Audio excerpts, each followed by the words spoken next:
اور یہاں پر دیکھیے کہ جو ہی مسئلہ جب پیش ہوتا تھا صحابہ کرام کو رسول اللہ صلی اللہ علیہ وسلم کی طرف کیوں رجوع کرتے تھے؟ کیونکہ یہی دین ہے، یہی اصل ہے. رسول اللہ صلی اللہ علیہ وسلم کی طرف رجوع کرنا ہی دین ہے اور یہی اصل ہے. تو رسول اللہ صلی اللہ علیہ وسلم کی طرف رجوع کیا اور کہا حالک تو میں ہلاک ہو گیا. دیکھیے اپنی. اور دوسرا کیا ہے اس میں نقطہ؟ اعتراف بالذنب، جو آج غائب ہو چکا ہے. گناہ کا اعتراف کرنا، خطا کا اعتراف کرنا. آج ہے ہم میں سے کوئی ایسا شخص جو اپنے گناہ کا اعتراف کرتا ہے؟ بہت ہی کم ملیں گے آپ کو ایسے اشخاص کی جو اپنی گناہوں کا اعتراف کرے مع وجود الناس، لوگوں میں ظاہر ہو کر آ کر. اور یہاں پر صحابہ ہوا کرتے تھے اور صحابہ کی مجلس ہوتی تھی اور یہ جو ہے اعتراف بالذنب علی الاعلان کرتا ہے. کیوں؟ یہاں پر اعتراف بالذنب کرنا کیا ہے؟ ممکن ہے رسول اللہ صلی اللہ علیہ وسلم کوئی علاج بیان کریں گے اور مجھے آخرت میں رسوائی نہیں ہوگی. اور ہم کیا کر رہے ہیں؟ سارا وبال جمع کر کہاں کے لیے رکھ رہے ہیں؟ آخرت کے لیے. وہیں دیکھتے ہیں کیا ہوگا کیا نہیں ہوگا. لیکن صحابہ کا منہج کیا تھا؟ جو ہی غلطی ہوئی تو وہ رسول اللہ صلی اللہ علیہ وسلم کی طرف رجوع کرتے تھے. اسلاف کا طریقہ کیا رہا ہے؟ جو ہی غلطی ہوئی وہ عالم کی طرف رجوع کرتے تھے.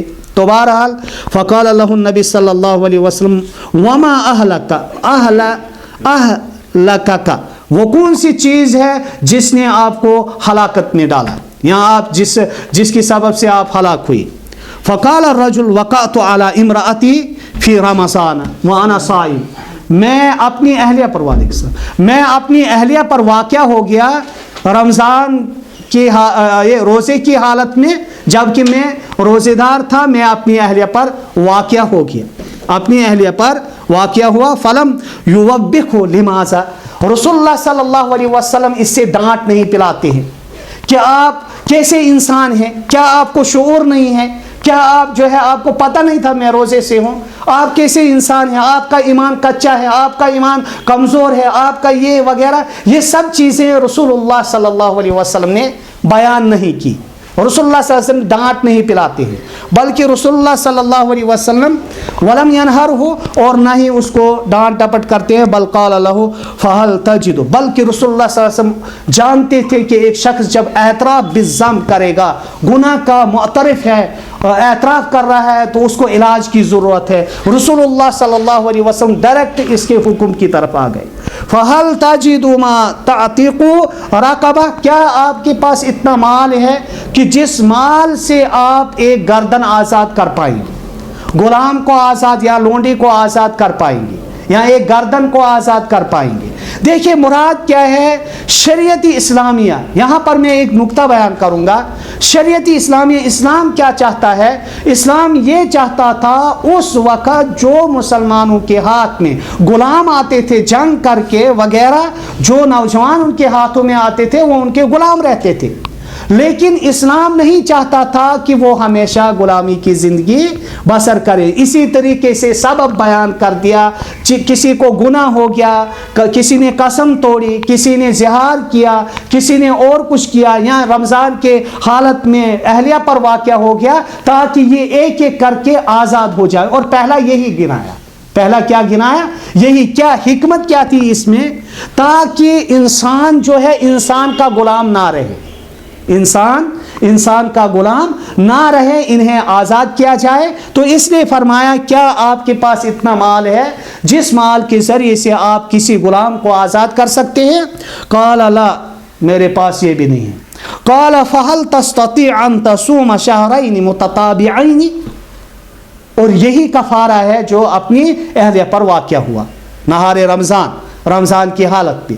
کیا دوسرا بتایا؟ دوسرا کفارہ، کیا آپ طاقت رکھ سکتے ہیں کہ 2 مہینے کی پے در پے مسلسل روزے رکھنے کی؟ قال لا، کہا میں یہ بھی نہیں کر سکتا ہوں کہ مسلسل. اس میں اگر ایک دن بیچ میں ٹوٹ گیا تو دوبارہ سے گنتی شروع ہوگی. مسلسل کا معنی کیا ہے؟ متتابعین، پے در پے، کوئی دن بیچ میں ضائع نہیں ہونا چاہیے. ٹھیک. قال لا، قال فهل تجد ما تطعم 60 مسکینہ، کیا آپ پا سکتے ہیں اتنا رزق کی جس کی وجہ سے آپ 60 مسکین کو کھانا کھلا سکیں؟ 60 مساکین کو کھانا کھلا سکیں؟ تو کہا لا. یہ 3 چیزیں جو رسول اللہ صلی اللہ علیہ وسلم نے فرمائی، تو سب سے پہلی چیز فرمائی راقبہ. کیوں؟ اس کی وجہ میں نے بیان کی. اور اس کے بعد جو ہے 2 مہینے کے روزے پیدر پہ. اور تیسرا کیا فرمایا؟ 60 مساکین کو کھانا کھلانا. یہ کفارہ ہے جو نہار رمضان کی حالت میں، روزے کی حالت میں اپنی اہلیہ پر واقع ہوا. قال لا ثم جلس فأوتي النبي صلی اللہ علیہ وسلم بعرق فيه تمر. رسول اللہ یہ بیٹھ گیا. پھر رسول اللہ صلی اللہ علیہ وسلم اس کو بھگاتے نہیں ہیں. بیٹھنے کا موقع دینا یہ حسن اخلاق ہے، اور اسے ڈانٹ ڈپٹنا پلانا یہ حسن اخلاق ہے. دیکھیں اگر آج ہمارے پاس کوئی مسئلہ رکھتا ہے، کوئی بھی شخص آتا ہے جو ہمارا امیر ہوتا ہے، 2 باتیں کر کے جائے، آپ بیٹھے وقت نہیں ہے، اس سے وہیں بیٹھنے دیا تاکہ ممکن اس کے پاس یہ 3 چیزیں نہیں کر سکتا ہے، کوئی نہ کوئی وسیلہ، کوئی نہ کوئی ذریعہ بن سکتا ہے، اور وہ بیٹھا ہے رسول اللہ صلی اللہ علیہ وسلم کی مجلس میں. تب تک ایک شخص آ گیا، کہا یا رسول اللہ صلی اللہ علیہ وسلم میں آپ کی خدمت میں یہ کھجور کی ایک ٹوکری پیش کرتا ہوں، اور یہی جو ہے فآتا ہوں ایاہ. اور یہ پھر تیسری جگہ اخلاق کی. رسول اللہ صلی اللہ علیہ وسلم جو ہے اس وقت وہی کھجوروں کی ٹوکری اس سے فراہم کر دیتے ہیں. وقال تصدق بہذا، آپ جو ہے اس کو صدقے میں کر دیجئے، آپ جو ہے اس کا صدقہ کیجئے. فقال الرجل اعلی افقر منا، کیا ہم میں سے بھی زیادہ، ابھی ہم سے بھی زیادہ کوئی فقیر ہے، ہم سے بھی زیادہ جو حاجت مند کوئی ہو سکتا ہے؟ رسول اللہ صلی اللہ علیہ وسلم نے یہ فرمایا، اور ڈانٹا نہیں اس بات پر، بلکہ اس کی فما بین لابتیہا احوج الیہ منا، بلکہ لابتئی 2 پہاڑوں کے درمیان، کیونکہ مدینہ جو ہے 2 پہاڑوں کے درمیان ہے، تو کہا کہ اس لابتائی 2 پہاڑوں کے درمیان جتنے بھی ہیں ان میں سب سے زیادہ کیا ہے، میں اس چیز کا حاجت مند ہوں. فضاحک النبی صلی اللہ علیہ وسلم، تو نبی اکرم صلی اللہ علیہ وسلم یہاں کیا کر رہے ہیں؟ مسکرا رہے ہیں. یہ کہنے پر اگر یہی کام اگر آج کے دور میں کوئی نوجوان، کوئی بچہ آ جائے، کوئی نوجوان آ جائے اپنا گناہ لے کر، تو ہمارا امیر کیا کرے گا اس کے ساتھ؟ یہ سلوک نہیں کر سکتا. الا من رحم ربی، مگر جس پر میرے رب نے رحم کیا ہوگا وہی کر سکتا ہے. یا جو رسول اللہ صلی اللہ علیہ وسلم کے اس حسن اخلاق کو مد نظر رکھتا ہوگا، ہر وقت وہی شخص کر سکتا ہے. عام شخص کی بس کی بات یہ نہیں ہے. اور اس کے بعد حتی بدت، یہاں تک کہ رسول اللہ صلی اللہ علیہ وسلم کے انیاب مبارک جو سامنے کے دانت ہیں یہ ظاہر ہوئے. وقال اذهب فاطعمه اهلك، اور کہا رسول اللہ صلی اللہ علیہ وسلم نے آپ لے جائیں اس سے اور اپنے اہل و عیال کو کھلا دیں. دیکھیں رسول اللہ صلی اللہ علیہ وسلم کا حسن اخلاق، جو واقعہ یا جو حوادث پیش آتے تھے رسول اللہ صلی اللہ علیہ وسلم کے زمانے میں، ایک تو کس طریقے سے وہ حل بیان کرتے تھے، کس انداز سے وہ حل بیان کرتے تھے، اور دوسری چیز کس انداز سے وہ پیش آتے تھے، کون سے اخلاق تھے رسول اللہ صلی اللہ علیہ وسلم. وحسن الخلق النبی صلی اللہ علیہ وسلم فی هذه القصہ ظاہر و بین، یہ ظاہر ہے اور واضح ہے کہ جن باتوں کی طرف میں نے آپ کو اشارہ کیا، کہاں کہاں پر اس قصے میں اخلاق حسنہ پھوٹ پڑ رہے ہیں یا ظاہر ہو رہے ہیں. فإنه لم ينهر هذا الرجل ولم يشمته ولم يوبخه، اور نہ ہی ڈانٹ ڈپٹ، نہ ہی گالی گلوچ، نہ ہی اور کچھ. وذلك لحلمه علیہ الصلوۃ والسلام، یہ رسول اللہ صلی اللہ علیہ وسلم کی بردباری، رسول اللہ صلی اللہ علیہ وسلم کا حلیم ہونا ان چیزوں سے ظاہر ہوتا ہے. وحکمتہ، اور اس کی حکمت. فقد رأى ان هذا الرجل جاء نادما تائبا خائفا، رسول اللہ صلی اللہ علیہ وسلم جانتے تھے کہ جو گناہ کا اعتراف کرتا ہے گو یہ تائب بن کر آیا، خائف بن کر آیا، خوف زدہ ہو کر آیا، اس سے تصور آخرت ہے، میں یہ چیزیں وہی شخص کر سکتا ہے جس کے ذہن میں جنت اور جہنم کا نقشہ ہر ہمیشہ رہتا ہو، وہی شخص ایسا کر سکتا ہے۔ عام شخص نہیں کر سکتا ہے، جس کو تصور آخرت نہ ہو، جس کو جواب دہی کا احساس نہ ہو، جس کو اللہ رب العالمین کے سامنے کھڑے ہونے کا احساس نہ ہو، حساب و کتاب کا احساس نہ ہو۔ اسی لیے تو 13 سال جو ہے اخلاق حسنہ، توحید کاملہ اور ایمان بالآخرہ کی دعوت دی گئی ہے۔ 3 ہی مضامین ملتے ہیں مکہ کی زندگی میں جو قرآن کریم نازل ہوا ہے۔ ابھی 2-4 منٹ ہیں، اسی پر جو ہے ہم ختم کریں گے۔ اور اس کے بعد جو ہے فرأى النبی صلی اللہ علیہ وسلم انہ لا یستحق ان یوبخ، تو جو خوف زدہ شخص ہوگا، تائب توبہ کرنے والا شخص ہوگا، نادم ہوگا، وہ ڈانٹ کے مستحق وہ شخص ہو نہیں سکتے ہیں۔ فَهَلْ يُبَيِّنُ لَهُ الْحَقِّ وَيُعَامِلُ بِالرِّفْقِ، تو بل يُبَيِّنُ لَهُ الْحَقِّ کہ اس سے حق بیان کر دیا جانا چاہے، اور اس کے ساتھ رفاقت کے ساتھ، شفقت کے ساتھ، رفقت کے ساتھ اس سے معاملہ کیا جانا چاہیے۔ مسئلہ میرے خیال میں یہ پڑھیں گے یہاں پر دیکھیے، سرسری طور پر آپ سنیے کہ یہ اخلاق حسنہ کی دعوت جو ہے فلسفیوں نے دی، ادیبوں نے دی، یورپ کا کوشش کر رہا ہے، امریکہ کوشش کر رہا ہے اخلاق حسنہ پھیلانے کی، لیکن وہ وضعی قوانین کے تحت ہے، سمائی قوانین کے تحت نہیں ہے، آسمانی تعلیم کے تحت وہ چیزیں نہیں ہیں، وہ وضعی اشیاء ہیں۔ تو وضعی اشیاء اور سماوی اشیاء جو آسمانی چیزیں ہیں، جب انہیں توازن کیا جائے گا، کیا یہ برابر ہو سکتے ہیں؟ کبھی بھی نہیں ہو سکتے ہیں۔ وضعی چیز چاہے جتنی بھی زیادہ قوی ہو، وہ پھر بھی ناقص ہی ہوگی، کیونکہ اس کا وضع کرنے والا کون ہے؟ بشر ہے، اور جس کو بیان کرنے والے اور رب العالمین ہو، وحی کے ذریعے سے، پیغمبری کے ذریعے سے، رسالت کے ذریعے سے وہ اعلیٰ چیز ہے۔ تو یہاں پر کہا مسئلۃ یورد کثیر من الناس ان اہل الغرب، اہل مغرب وہ جو ہے احسن اخلاق کی تعلیم دیتے ہیں، فی تعاملہم و بیعہم و شرائہم، ان کی غرض غائد کیا ہے، مقاصد کیا ہیں، تاکہ ان کی دنیا چل پڑے۔ وہ اخلاق حسنہ کی تعلیم اگر دیتے بھی ہیں، ایک تو وہ وضعی ہے، دوسرے ان کے دنیاوی اغراض و مقاصد ہیں، ان کے اخروی مقاصد نہیں ہو سکتی۔ جس طریقے سے ایک مسلمان جب حسن اخلاق سے پیش آتا ہے، اس کے اغراض کیا ہوتے ہیں؟ اللہ رب العالمین کی رضا جوئی، اللہ رب العالمین کی رضامندی، اور اس سے حسن ثواب کی نیت ہوتی ہے۔ کیا جو شخص اپنی معاملات اور اپنی تجارت کو بڑھانے کے لیے اخلاق بڑھا رہا ہے، اس میں اور اس میں کسی قسم کا فرق ہو سکتا ہے؟ ضرور فرق ہے۔ ایک تو اللہ تعالیٰ کی کیا چاہتا ہے؟ خوشنودی، اور دوسرا کیا چاہتا ہے؟ اپنی دنیا بنانا اپنی اخلاق کے ذریعے سے۔ تو بینہم تجد الغش، اور جب کہ آپ ان کے معاملات میں، ان کے بیوع میں، لین دین میں کیا ہے؟ غش پاؤ گے، خیانت پاؤ گے، جھوٹ پاؤ گے، وانفاق السلع بالحلف الکاذب، اور اسی طریقے سے اشیاء کو فروخت کرنا جھوٹی قسمیں کھا کھا کر۔ کیا یہ با اخلاق ہو سکتے ہیں؟